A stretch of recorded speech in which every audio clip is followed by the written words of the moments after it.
দেখছেন নিউজ 18 বাংলা। আমি রুমেলা রয়েছি আপনাদের সঙ্গে এই মুহূর্তে। World cup fever is on.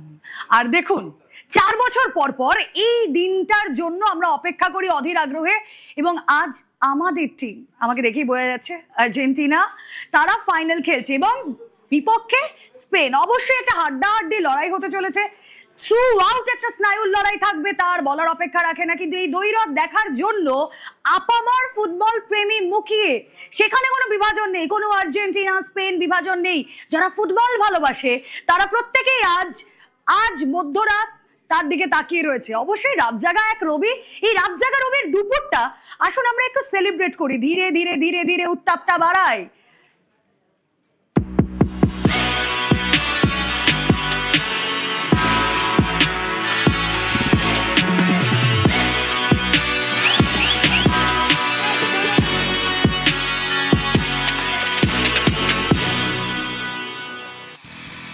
এবং খুব স্বাভাবিকভাবেই আজকে আমরা যার খেলা দেখার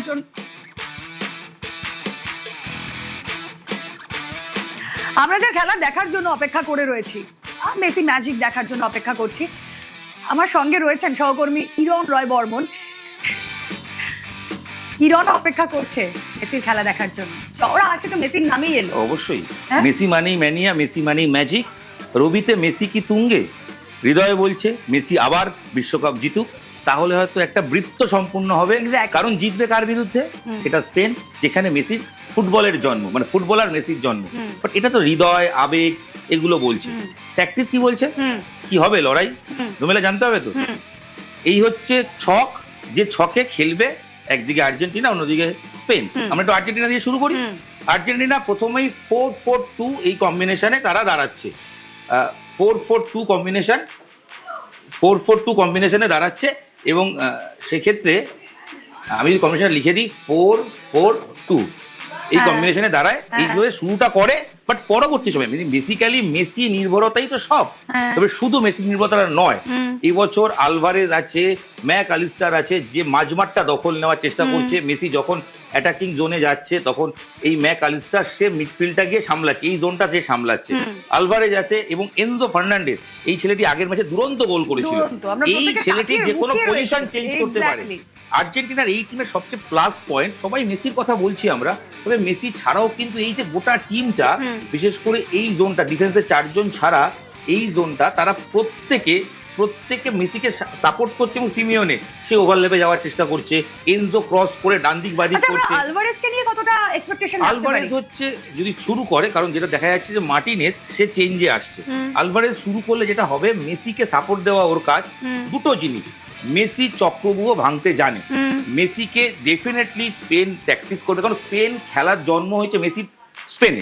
সে জানে, এই ফুয়েন্তে জানে যে মেসি কি করে আটকাতে হবে। সেই কারণে আমার ধারণা, এই যে বায়না রয়েছে, দানি ওলমো রয়েছে, ইয়ামাল হয়তো আসবে না, রডরি এই ছেলেটা বা রুইস, এই দুজনের দায়িত্ব, এই জোনটা এদের দায়িত্ব থাকবে মেসিকে আটকাও। মেসি যদি প্রথমবার ট্যাকেল করে বেরিয়েও যায়, সেকেন্ড ট্যাকেল করে সেকেন্ড জন এসে ট্যাকেল করো।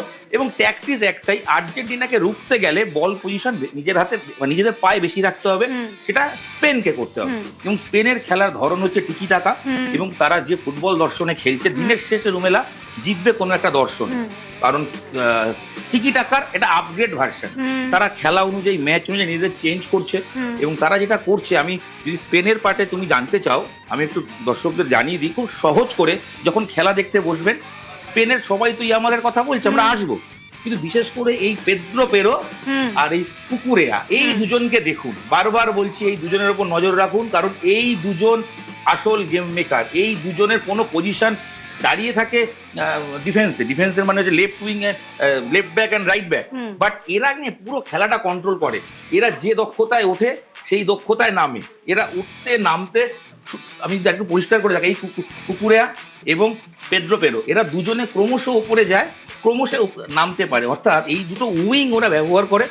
এবং স্পেন যখন অ্যাটাক করে, এই পুরো জোনটা একসঙ্গে অ্যাটাকে চলে যায়। অর্থাৎ স্পেনের অ্যাটাকে অ্যাট এ টাইম 5 জন স্ট্রাইকার হয়ে যায়, 5 জন স্ট্রাইকার, যার ফলে অপোনেন্ট প্রেসার হয়। এবং কোনো বল যদি স্পেনের টিকি টাকার কথা, সেটাকে ট্যাকল করতে গেলে কোচ স্কালোনির মাথাটাই আসে। তিনি কিছু বুঝতে দেন না শুরু থেকে। কোন জায়গায় আর্জেন্টিনার পরিবর্তনগুলো দরকার এই ম্যাচে? রুমেলা, এই টুর্নামেন্টে আর্জেন্টিনা 70 থেকে 80 মিনিটের পর জেগে উঠছে, গোল খাচ্ছে, ফিরে আসছে।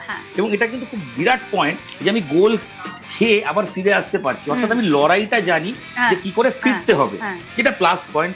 এই লিওনেল মেসি নয়, লিওনেল স্কালোনি, এই লিওনেল তার নামের মিল আছে, এর কোচিং শুরুটা স্পেনে, মস্তিষ্কটা তার স্পেন ফুটবলের ধারণা আছে, যার ফলে আমার ধারণা মেসি নির্ভরতা যেরকম আছে, আমার ব্যক্তিগতভাবে মনে হচ্ছে মেসি যতটাই আপফ্রন্টে থাকুক, একটা সময় দেখবো আমরা মেসি মাঝমাঠটা নিয়ন্ত্রণ করছে, এই পুরো জোনটা মেসি, মেসি ডান দিক বাদিক যে কোনো দিকে বল পাঠাবে। এবং মেসি যেটা পারে সেটা হচ্ছে যে 10টা শট মারলে, 10টা ক্রস করলে 10টাই 100% শিওর নিখুঁত পাস একমাত্র দিতে পারে মেসি, তার যার 100% সাকসেস রেট, তার ক্ষেত্রে গোল আশা করা যায়। এবং যেটা খুব ট্যাকটিক্যালি করতে হবে, স্পেন বল ছাড়বে না, স্পেন প্রতি মুহূর্তে বল পায়ে রাখার চেষ্টা করবে, কারণ স্পেনের ফুটবলটাই হচ্ছে বিপক্ষকে বিরক্ত করে দাও। আমরা এত পাস খেলবো, স্কোয়ার পাস খেলবো, ব্যাক পাস খেলবো, আমরা খেলতে খেলতে যাবো আচমকা একটা টিকি টাকা খেলে তার ডিফেন্স চেরা পাস দিয়ে ঢুকে যাওয়ার চেষ্টা করবো, যাতে যে কেউ একজনই প্রথম জোনের 5 জনে যে কেউ এসে ফিনিশ করে গোল করতে পারে। তো এই জায়গায় বল কেড়ে নিতে হবে এবং দ্রুত কাউন্টার অ্যাটাকে পৌঁছে যেতে হবে। এই যদি একটা বল এখান থেকে যদি যখন অ্যাটাক করছে স্পেন, সেই সময় যদি একটা মিস পাস হয়, সেটাকে নিয়ে যদি একটা লং পাস ফেলা যায়, যেটা যদি দুটো উইং দিকে চলে যাওয়া যায়, সেক্ষেত্রে কিন্তু Alvarez, Messi, Mac Alistair, Enzo এরা যে কেউ ফিনিশ করতে পারে। যার ফলে ট্যাকটিক্যাল লড়াই, কোচের ট্যাকটিক্যাল লড়াই, প্রথম 20 মিনিট যদি কেউ গোল না পায়, খেলা অন্যদিকে যাবে। প্রথম 20 মিনিট যে নাট ধরে রাখতে পারবে সে অ্যাডভান্টেজ পাবে। অবশ্যই এই ম্যাচে মেসির দিক নজর থাকবে, ইয়ামাল যার কথা বলছি আমরা, এই দুজনের দ্বৈরথটা তো দেখো আমরা দেখবো। এবং আমরা যে ছবি যে জানি, আমরা এর আগেও কথা বলেছি বহুবার, যে সোশ্যাল মিডিয়ায় আমরা দেখেছি বাথটাবে ইয়ামাল স্নান করাচ্ছেন মেসি, পাশেই বসে রয়েছেন মেসি, তাদের দুজনের দ্বৈরথ, এবং দুজন কোথাকার প্রোডাক্ট, লা মাসিয়ার প্রোডাক্ট। এবং আমি যদি বলি যে তারুণ্য আর অভিজ্ঞতার একটা দ্বৈরথ আজকে আমরা দেখবো, বোধহয় খুব ভুল হবে না। একদমই। এবং কোথাও গিয়ে না একজনের শেষ আরেকজনের শুরু। মেসি বিশ্বকাপ জিতলেও সেটা তার আজকে বিদায় মঞ্চ, এর চেয়ে ভালো মঞ্চ হতে পারে না। আর দ্বিতীয়, এই ইয়ামাল যে ভবিষ্যতে মেসির জায়গা নেবে বলে বিশেষজ্ঞরা মনে করছে। একটা অদ্ভুত 2-3টে মিল বলি, দুজনে তো লা মাসিয়ার প্রোডাক্ট ডেফিনেটলি। দুজনেই জার্সি নাম্বার, যখন মেসি প্রথম বিশ্বকাপ খেলে তার জার্সি নাম্বার ছিল 19, ইয়ামাল এবারও 19 পরে খেলছে। বার্সেলোনায় মেসি পড়তো 10, ইয়ামালও পড়ছে 10। দুজনের অদ্ভুত মিল, দুজনের প্রতি প্রচন্ড স্নেহশীল, দুজনের খেলার স্টাইলটাও এক। মেসি এই উইং থেকে ঢোকার চেষ্টা করে, আমি আরেকটু পরিষ্কার করে দিই যদি বোঝাই, মেসি এই উইংটা ব্যবহার করার চেষ্টা করে, এই অনুযায়ী যাওয়ার চেষ্টা করে, কখন এইভাবে যায়, কখন এই অঞ্চল দিয়ে যায়। আর ইয়ামালের খেলাটাও তাই, ইয়ামাল এইভাবে আছে। ইয়ামালের কাজ হচ্ছে বক্স অনুযায়ী এই জোনটায় এসে ক্রস করা, অর্থাৎ এখান থেকে বল এই বক্সে দিয়ে দেওয়া বা পাস খেলা। সেমিফাইনাল ম্যাচে যে পেনাল্টিটা, ইয়ামাল এই ম্যাচ, এই বিশ্বকাপে একটা মাত্র গোল করেছে, যেখানে মেসি 8টা গোল করেছে, 4টে অ্যাসিস্ট, সেখানে ইয়ামাল মাত্র একটা গোল করেছে। তুমি যদি তুলনা করতে চাও বলবে কোথায় তুলনা, একজন এই জায়গায় আরেকজন নিচে। বাট ইয়ামাল একটা ফিটনেস ইস্যু ছিল, সেটা নিয়ে খেলতে এসছে, ক্রমশ রিকভারি করছে। ফাইনালের আগে একটা ওর মাসেল পুল ছিল, সেটা ক্রেপ ব্যান্ডেজ করে বেঁধে একটা ম্যাচও মানে একদিন প্র্যাকটিস কম করেছে, কিন্তু ফিটও। একটা দুশ্চিন্তা, পেদ্রো পেরোর একটু হালকা চোট আছে বলে শুনছি। তবে যেটা হবে, ইয়ামাল সেমিফাইনালে পেনাল্টিটা পাইয়ে দিয়েছিল, যে পেনাল্টি ইয়ামাল পাইয়ে দিয়েছিল সেটা কিন্তু তার বুদ্ধিমত্তার পরিচয়। সে বক্সে গিয়ে নিজেকে থ্রো করেছিল এবং ইংল্যান্ডের ডিফেন্ডার তাকে কিছু করার ছিল না, ফাউল করেছিল। তো এই যে জায়গাটা, এই ইয়ামালের কাজ হচ্ছে গোল পাইয়ে দেওয়া, অ্যাসিস্ট করতে না পারলেও ডেফিনেটলি ইয়ামাল খেলা তৈরি করবে। তবে আমরা যখন কোচ নিয়ে কথা বলছি, আমি স্কালোনির কথা যখন এলাম, ফুয়েন্টের কথায় আসি, যে একটা স্টেজে সম্ভবত আমি খুব ভুল না করলে ওয়েভ হয়, গুরু শিষ্যের সম্পর্ক ছিল, মানে কোচ করেছিল স্কালোনিকে এই লা ফুয়েন্তে। কোথাও গিয়ে কি তারাও তাদের মাইন্ড গেমটা জানে যে স্কালোনি কি করতে পারে, বা স্কালোনিও জানেন লা ফুয়েন্তে কি করতে পারে? এটাও কি রিফ্লেক্ট হবে আজকে? রুমেলা, এটা হচ্ছে ট্যাকটিক্সের লড়াই, স্নায়ুযুদ্ধের লড়াই। যে যা ইচ্ছা বলতে পারেন। কলকাতা ময়দান ইস্টবেঙ্গল মোহনবাগান ম্যাচে যেরকম প্রেশার থাকে, বিশ্বকাপে তার প্রেশার কয়েকশো গুণ বেশি থাকে। গোটা বিশ্ব 4 বছর অপেক্ষা করছে চ্যাম্পিয়ন দেখার জন্য। একটা দেশ, একটা প্রজন্ম, তারা অপেক্ষা করছে তাদের নায়ককে বেছে নেওয়ার জন্য। তাই প্লেয়াররাও জানে কি করতে হবে এবং কি মিস করলে আক্ষেপ থাকবে। একটা বিশ্বকাপ মিস মানে 4টে বছরের অপেক্ষা, অনেকের তো প্রজন্মই শেষ। যেটা আমরা ইংল্যান্ডের ক্ষেত্রে দেখেছি। হ্যারিকেনরা তো আর পরবর্তীতে তো খেলতে আসবেন না, তাই কোচের লড়াই, ট্যাকটিক্যাল লড়াই। আর তুমি যেটা বলছিলে, অবশ্যই এই স্কালোনির কোচিংটা শুরু, তার যে কোচিংয়ের পার্ট সেটা স্পেনে, এবং যেখানে এই দেলা ফুয়েন্তে যে কোচ, সে তাকে সাহায্য করেছিল বা তার তত্ত্বাবধানে সে রেডি হয়েছিল। রুমেলা, খুব ইম্পর্টেন্ট পয়েন্ট যেটা কেউ বলছেন না, সেটা হচ্ছে লড়াই হচ্ছে দুই বিশ্ব চ্যাম্পিয়নের। দুই বিশ্ব চ্যাম্পিয়ন মানে একজন ইউরো কাপ চ্যাম্পিয়ন স্পেন, আরেকজন বিশ্বকাপ চ্যাম্পিয়ন আর্জেন্টিনা, যে কোপা আমেরিকাও জিতেছে। অর্থাৎ সেরা দুটো দেশ তারা মুখোমুখি হচ্ছে। একটু যারা পরিসংখ্যান ভালোবাসেন তাদেরকে একটু বলে দিই, এখন পর্যন্ত এই দুটি দেশ 14 বার টোটাল মুখোমুখি হয়েছে, 14 টাইম। এর মধ্যে রেজাল্ট জানো?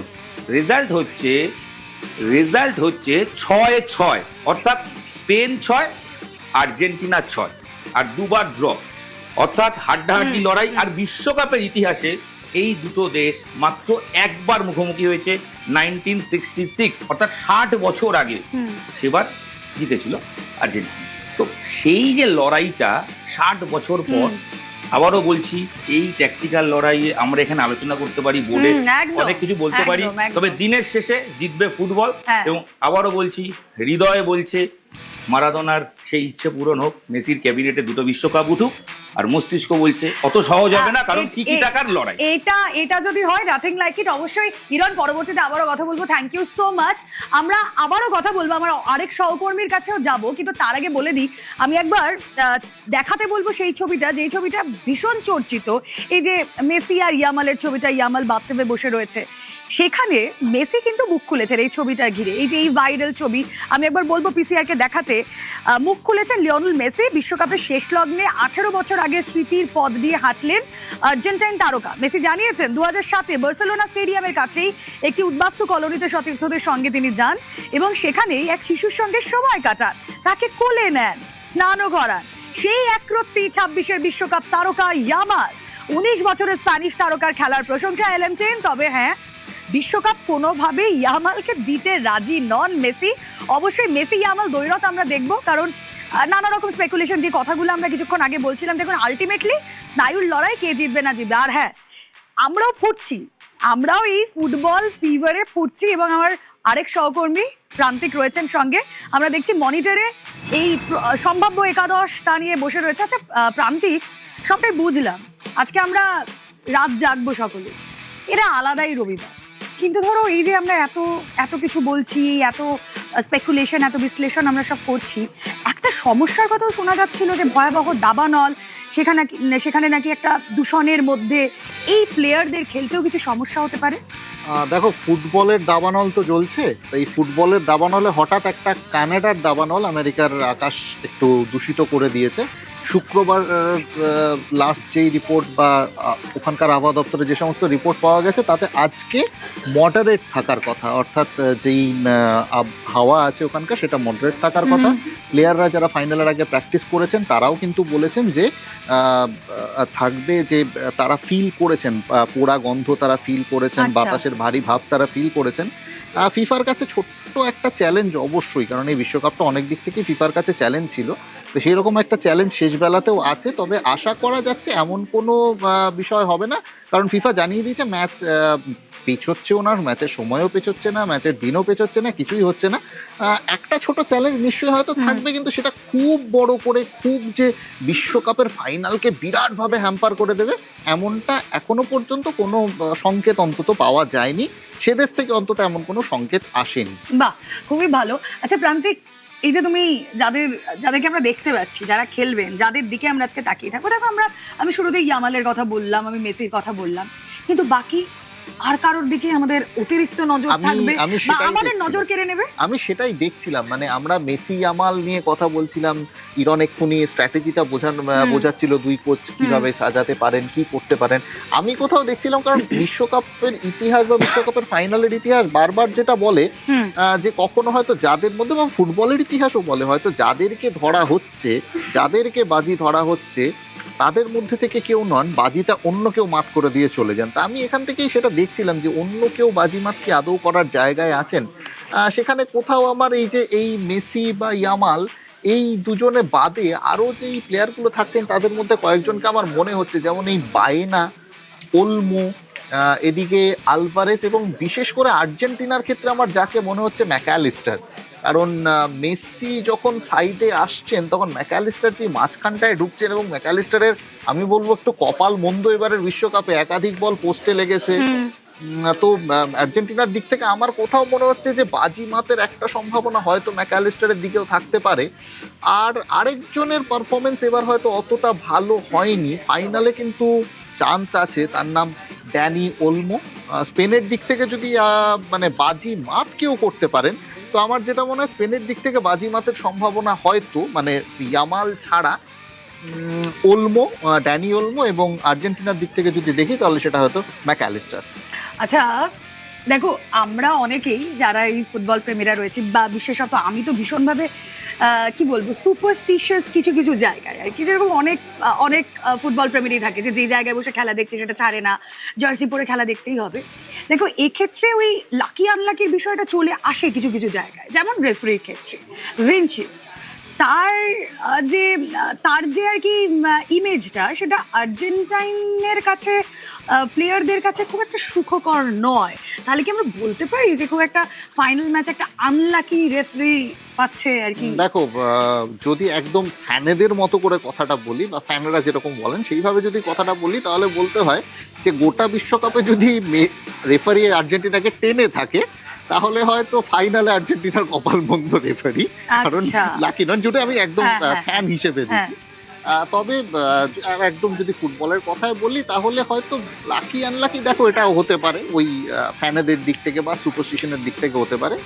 বর্তমান ফুটবলে হওয়ার সম্ভাবনা কম, কিন্তু এবারের মানে ফুটবলে ভার আসার পরও রেফারিং নিয়ে এত বিতর্ক, এটাকে কিন্তু কোথাও ফিফাকে পরের বার অনেক কিছু ভাবতে হবে যে মানে ফুটবলকে ওই রকম ভিডিও রেফারি দিয়ে কতটা কন্ট্রোল করা সম্ভব, ওই রকম একটা স্পিডের গেমকে বারবার ব্রেক করে, বা এবং এমন অনেক কিছু বিষয় থাকে যেই বিষয়গুলো হয়তো ফুটবলের খুব নর্মাল, মানে যেই ফাউলগুলো নর্মাল, জার্সি টানার ক্ষেত্রে বিষয়টা নর্মাল, মানে কোথাও আমার যেটা মনে হয়েছিল জার্সি টানার ফাউলটাই মেসি মানে আর্জেন্টিনা ম্যাচেই সেটা মনে হয়েছিল যে কোথাও যদি জার্সি টানাটা সারাক্ষণ হতেই থাকে, তো জার্সি টানা যদি ফাউল হয় এবং সেটার জন্য যদি একটা গোল বাতিল করতে হয় মিশর ম্যাচের, তো সেখানে আমার কোথাও মনে হয়েছিল যে তাহলে তো গোটা ম্যাচে অন্তত ৮০-৯০ বার জার্সি টানা হয়।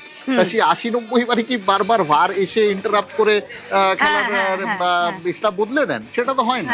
এই কোথাও আমার মনে হয় ভার নিয়ে হয়তো ফিফাকে একটু ভাবতে হবে। লাকি আনলাকি আবার তোমাকে বললাম ওই ফ্যানেদের মতো করে কথা, গোটা বিশ্বকাপ যদি আর্জেন্টিনাকে টেনে থাকে তাহলে ফাইনালে হয়তো ওকে, আমাদের নজর থাক, আমাদের সেদিকেই নজর থাক।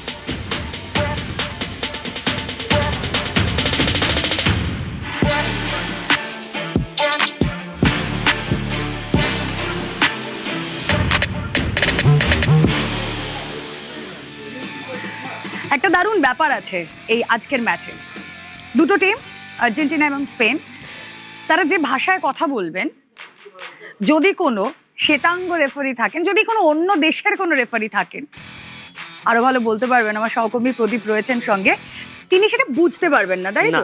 এটা দারুণ হবে না ব্যাপারটা? মানে দারুণ হবে, মানে ফুটবলে ফেয়ার প্লে প্রাইজ বলে কিছু হয় জানি না, বলছে মুখ ঢেকে কথা বলতে বারণ করছে এবছর, কারণ যাতে লিপ রিডিং করতে পারে। কিন্তু এবার আর্জেন্টিনা হচ্ছে স্প্যানিশ ভাষায় কথা বলে, স্পেনও স্প্যানিশ ভাষায় কথা বলে, তাই জন্য মেসির বার্সেলোনায় গিয়ে কোনো ভাষান্তর করতে হয় না। মেসি যে ভাষায় মাতৃভাষাতেই কথা বলেছিল। এবার দুটো স্প্যানিশ ভাষাভাষী দেশ নিজেদের মধ্যে লড়বে। এবার ভারত পাকিস্তান ম্যাচের আমরা দেখেছি যখন ক্রিকেট মাঠে দু দেশের প্লেয়াররা নিজেদের মধ্যে বাক্য বিনিময় করে, তখন অভিযোগ যখন যেত শ্বেতাঙ্গ রেফারি বা ম্যাচ রেফারি বুঝতে পারতেন না ভাষাটা, কেউই বুঝতে পারতেন না, কারণ হিন্দি আর উর্দু মেশানো হিন্দিতে দুটো দেশ কথা বলতো। এবার স্প্যানিশ, এবার হাই ভোল্টেজ ম্যাচ হতে চলেছে ওয়ার্ল্ড কাপে, এবার স্প্যানিশ ভাষায় যখন দুটো দেশের প্লেয়াররা নিজেদের মধ্যে বাক্য বিনিময় করবে, তখন যদি এই ভাষার কোনো রেফারি না থাকেন তাহলে কেউ বুঝতে পারবেন না, দর্শকরা বুঝতে পারবেন, কারণ তারা স্প্যানিশ গ্যালারির সব দিকেই স্প্যানিশ দর্শকই থাকবেন। তাই আর্জেন্টিনার দর্শক আর স্পেনের দর্শক সবাই বুঝতে পারবেন কি হচ্ছে, কিন্তু রেফারি বুঝতে পারবেন না। আচ্ছা, এই যে আমরা বারবার এই স্পেন আর আর্জেন্টিনার খেলাটাকে নিয়ে আমরা বলছি তারুণ্য, অভিজ্ঞতা, তো অভিজ্ঞতা তো সত্যি অনেকটা এগিয়ে রাখবে আর্জেন্টিনাকে, কিন্তু হ্যাঁ যেভাবে স্পেন খেলেছে থ্রু আউট, এই টিকি টাকার কথা আমরা বারবার তুলে আনছি, কি মনে হয় যে এই আজকের ম্যাচে ফেভারিট জায়গায় কে থাকবে?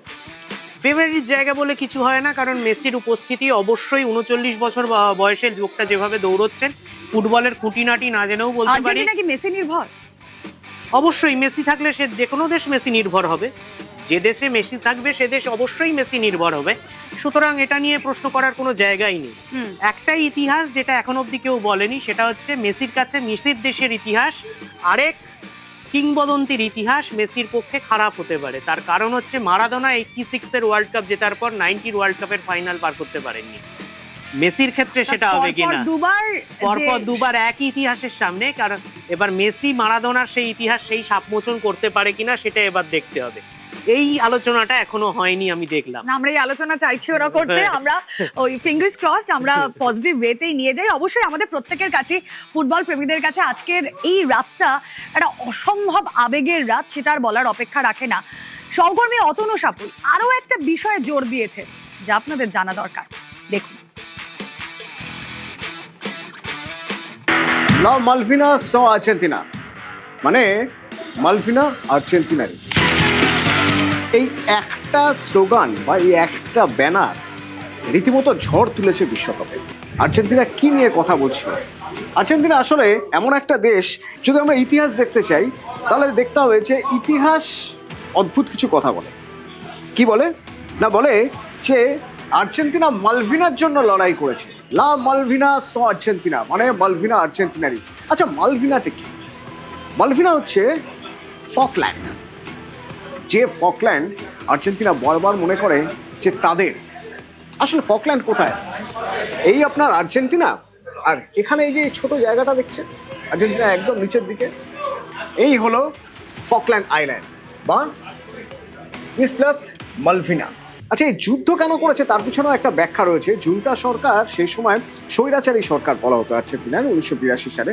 তো তাদের সময় তাদের রেজিমে এমন অবস্থা হয়েছিল, চাকরি নেই, পয়সা নেই।